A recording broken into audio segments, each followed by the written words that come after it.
everyone, welcome back to the Twin Cities Film Fest 2024 presented by Stearns Bank. I'm your host this evening, Brianna Rose Lee, and with me I have the co-directors for an upcoming film, Don't Move. Have you guys introduce yourselves? I'm Adam Schindler. I'm Brian Netto. All right, so we have our co-directors here. My first question is, have you two worked together before, and how was it working together on this project? Yes, we've worked together before. We've known each other since we were 9 years old, if you can imagine that. We are now 11. Yeah. Really 26, but okay.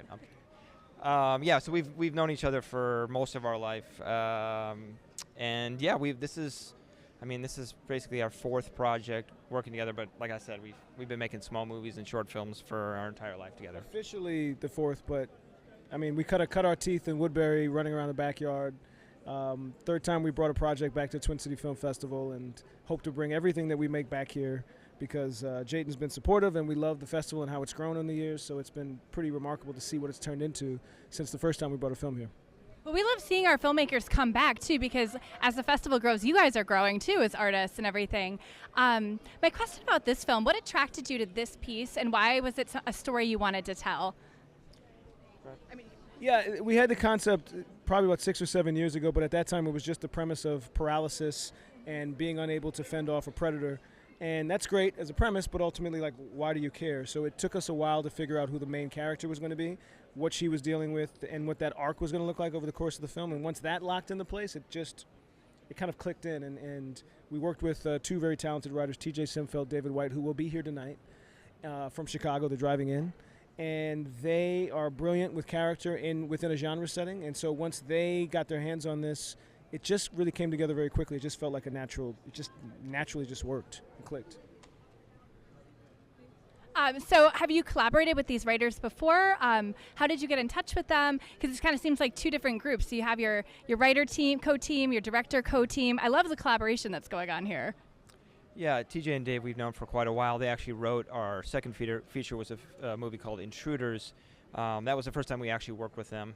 It was a spec script that came to us, and we directed that. But like Brian said, they're fantastic with characters within a genre setting. So when we came up with this idea and we were batting it around, it just felt like the most natural progression was to give it to them, because we knew they were going to add the character bit to it. And it was fun. We spent the latter half of the pandemic kind of having a bunch of Zoom sessions, breaking out the character, figuring out what the sequences would be and all that.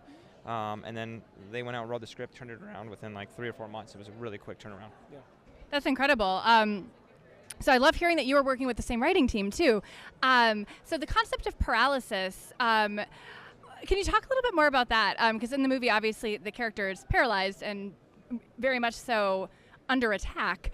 And I love that idea of, like, what do I do to survive? And your survival instincts kicking in. Can you just say a little bit more about the idea behind wanting to make the film about that? Well, it was frightening, first off, and we're genre filmmakers. We love thrillers, we love horror films. So you try to figure out something that scares you or intrigues you. And so for us, it was like, all right, what would you do in a situation like that? And I think a lot of this was fostered and built over the course of the pandemic. People internationally were dealing with a very tough time for different circumstances. And so this idea of the paralysis of a main character, the paralysis of the world, the country, for different reasons, it just all fit. And so really this is really a vehicle to discuss grief that this woman is going through, and how she's going to combat that, and how she's going to discover this will to live. And so all of those, the machinations and the paralysis was really just a way to discuss that.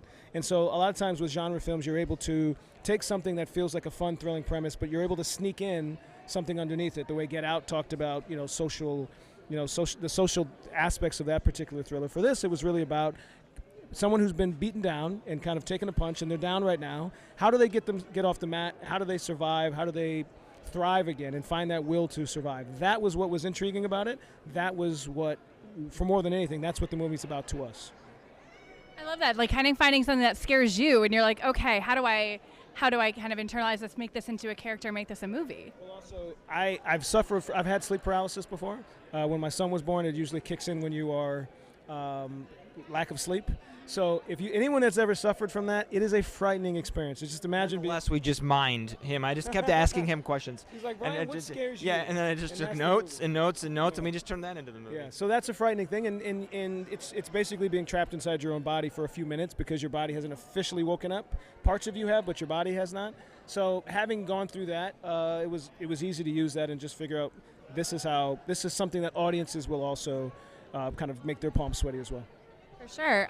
So you're genre filmmakers, love horror, love a thriller. What are you guys working on now, and what's next for you two as a team? I don't know who wants to take this. I can take it. So our film Don't Move is actually on Netflix right now. Congratulations. Just came out today.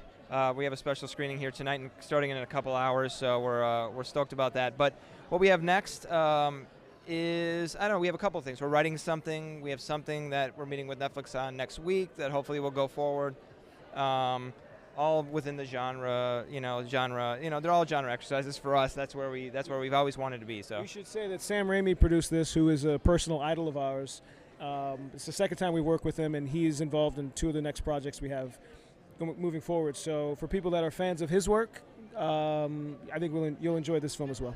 Well, it speaks a lot to you guys that he has interest, and he's like, I'm gonna not just work with you once, but I'm gonna continue working with you guys and really try to bring you up. That's awesome. Congratulations. That's really incredible. That speaks a lot to you, both of you. Thank you. Appreciate it. Yeah. Well, we are doing a screening here in about an hour, but congratulations on getting it up on Netflix as well. And thank you for coming back to the Twin Cities Film Fest. We love having you back. Thank you for hosting it. Yeah, we really appreciate it.